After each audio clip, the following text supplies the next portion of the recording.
Okay,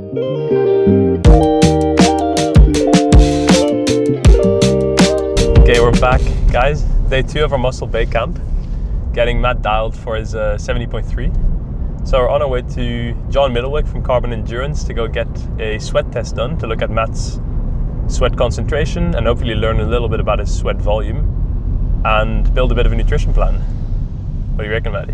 Yeah, excited to see what that all entails and get a cool nutrition plan out of it. So I think today there's two sides to the coin: sweat composition, and then there's the sweat rate. Okay. How much? South Africans, and I'll really generalize, in general, it's like I drink 1 bottle an hour.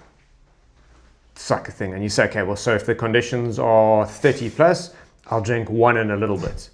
And you say, how much do you lose? And you're like, no, I'm actually fine because I've always drunk 1 bottle and I'm always fine. And it's to say, you look at Kona, look at the data that we have from the athletes that we work with. I mean, the women were drinking up to the highest ambassador athlete that we had, or sponsor athlete, was drinking 1.6 liters an hour. Sure. Okay. So when you I say that to the guys, the big guys, and the guy looks at me like with this blank stare, like 1.6 liters, are you like, no, I know in my little training rides I can do half a liter and I'm done. And I'm like, but that's a context of Kona. Temperature sitting early 30s, humidity through the roof, because again, on that day, the rain before. Yeah. So how do you change the perspective? Short course is a lot easier in some ways. Starting hydrated is the most important. But as you race in different conditions, it's going to become more and more important to be aware of, and I'm sure Colin go through it to say, right, how much should I be drinking? And what we're trying to say to most guys is once you know how much you sweat, you want to replace normally about 70% of that. And again, the shorter races is better because you can, even if you just do the mathematical equation of, slowly dehydrating, you'll typically be in many cases actually still quite close to a point that's not going to cause major problems. But it's just something I kind of really put into the guys to say, like doing Mossel Bays, etc.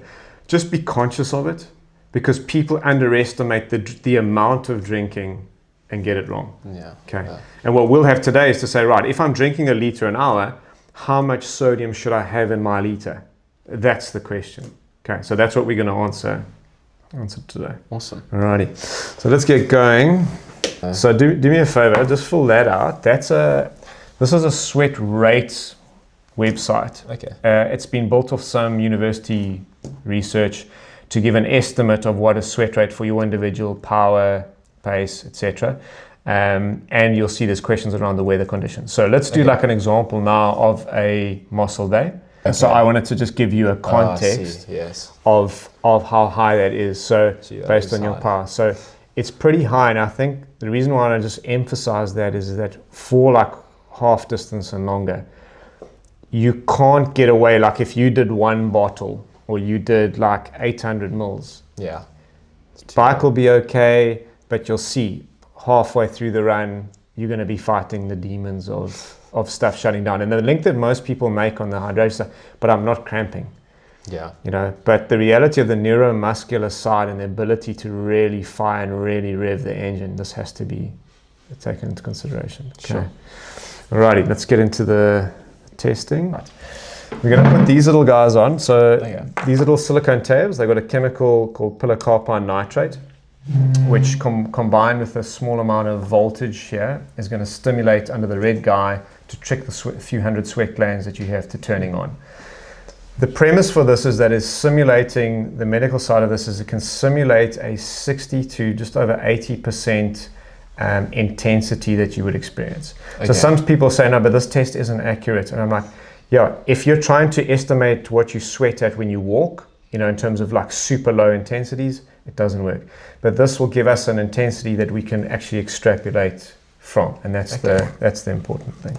When I turn this guy on, it's going to be a small current. You should feel a very mild tingling on a scale of 1 to 10, maybe 1. Okay. Some people can't feel it, but just let me know if you can. And then we're going to run that for it runs for a few minutes. Okay.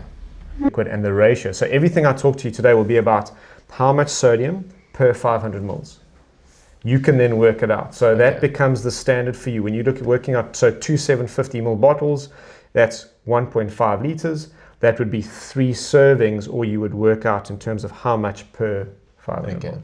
So it's today it's like however your brain works in terms of, the strategies. We get a lot of people coming and saying, tell me how to do it, John. Give me the way. And I'm like, I can tell you the numbers and I can give you a strategy, but there's lots of ways to skin the cat. Exactly. In terms of, do we use a drink mix and add on top of it? Do we use a carb only? And then, lots of different ways. Yeah. But it still boils down to what numbers are we trying to hit? You can just push in the middle there. Like this? Yeah, just gentle push there. How long was your ride this morning? An hour 40. Okay, cool. And you drank as normal, eh? I did, yes. Okay, cool. Just grip there. Just drop it off. So I'm just going to hold it just for the seal. So the rate that this starts to fill. So there's one thing I can sort of comment on at this point. Someone that is a high volume sweater, this will typically start to fill a bit quicker. Okay. It also gives us an indication of your current kind of how hydrated are you. Yeah. So we ask that thing like again before, not to do nothing too intense, but you get some guys, they'll do a whole sweat fest or they'll go drinking the night before, and then this is slower. Okay. So it's not an exact science, but the starting point is always pretty slow, and there's a very mild blue dye. So once it does, starts to pool, and then it'll push through. Okay. If we don't get a good activation, then what we do is we'll go onto your other arm. So how do you work out sweat rates if like you're not timing this? How does that machine? So work we can't work out sweat rate. Okay. So that first thing we did on the see, sheet, I that see. was using some data to say, right, size, weight, power, weather. Okay. Based on some university research, we would see you sitting there. Okay. The way you would do it from a coaching side becomes the weighing protocol of weighing yourself before the session with no kit, weighing yourself after the session without kit. Yeah. And then it's typically as short as anything between an hour to 2 hours. Yeah. You kind of use that because anything longer, it's not just liquid that you're losing. So that would be good to simulate or do something to say, right, in the conditions I might see in a race, the race that you're planning for, what are my type of sweat rates that I'm going to see? Sure. And then it becomes, and this is always the thing, if some guys get very like, oh, mate, John, I don't want to hear all this shit. It depends how scientific or how accurate you want to be. You don't have to be, but as you kind of go through these processes, it becomes easier and easier to do, and it allows you to say, well, if I'm really trying to push the boundaries of performance, you want to know those things. Yeah. And then it becomes nice. So I always use the example of me, and I've used it on every discussion podcast that I've used. When I sit under like 25 degrees, what I lose in liquid, and if I go over that, it's a massive jump in sweat rate. But I can't feel that. So on my head unit on my bike, I will have temperature on the head unit, and because of the sweat rate testing I've done, I know when that starts to go 26, 27, I have to increase my drinking. Yeah. Okay. And the problem is that if your electrolytes are wrong in your water, that's where the guys that come through the test, and I'll say to them, you got to drink a liter, and the guy says, well, ask Joe Big Trip, Comrades guys. No, I can't, John. And I'm like, you understand if your electrolytes are wrong and how everything absorbs and how the gut empties and how the osmosis side, everything plugs in, it's not going to be optimal. It's the same thing with the carbohydrates. You start getting hydration wrong, your stomach's ability and how that can use carbohydrates, different ballgame. So that's the range, as I say, not globally, like you can see where the tests are. Yeah. So you're not on the low side and you're not on the really high side.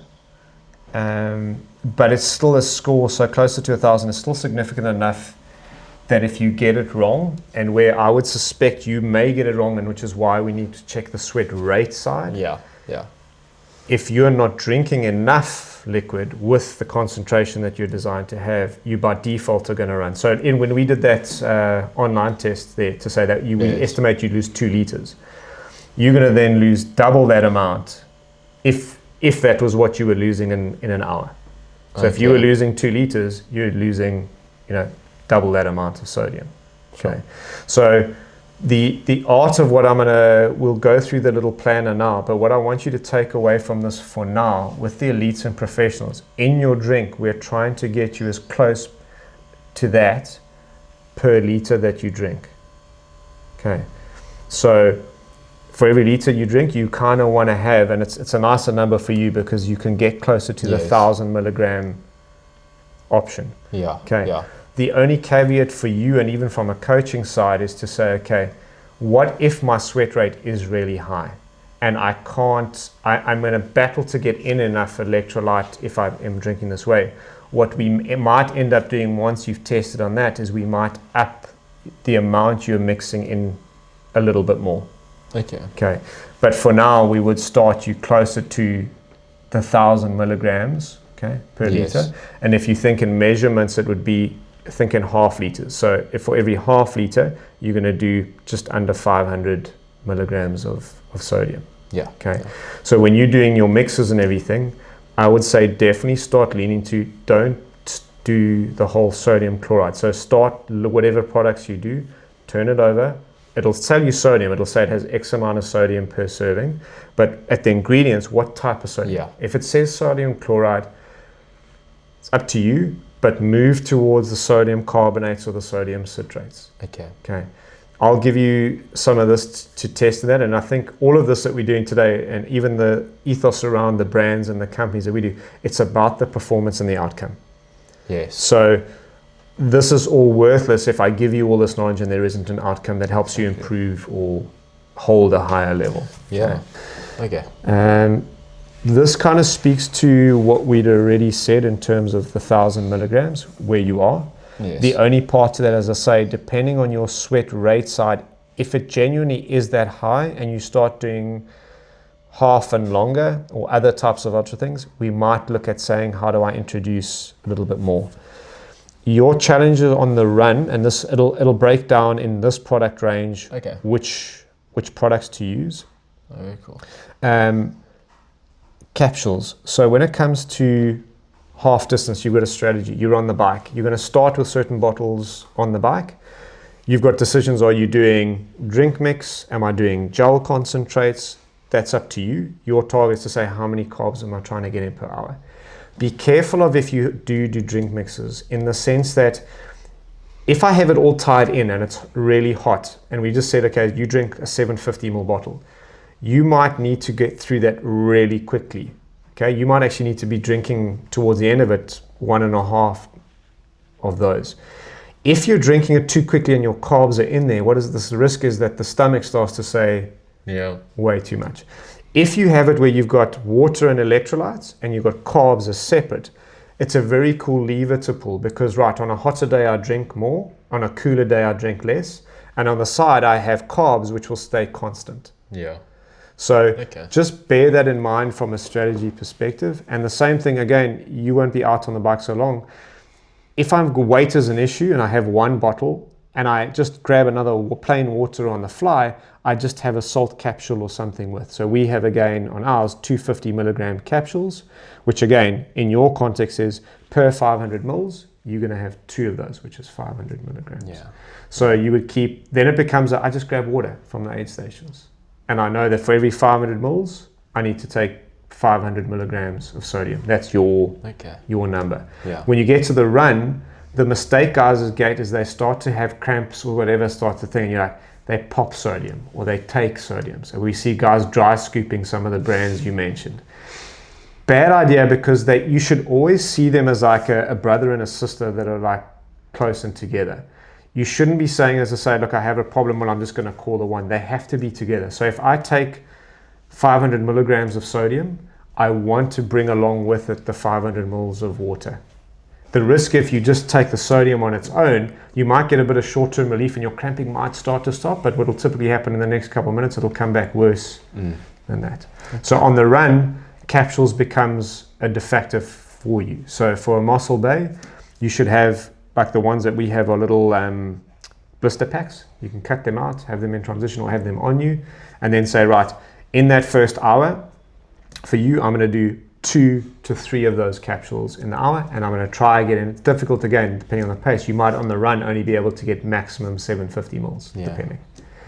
But have those capsules in. The guys make them so they do some really good nutrition on the bike, and then we get to the run, and it's like, carbs.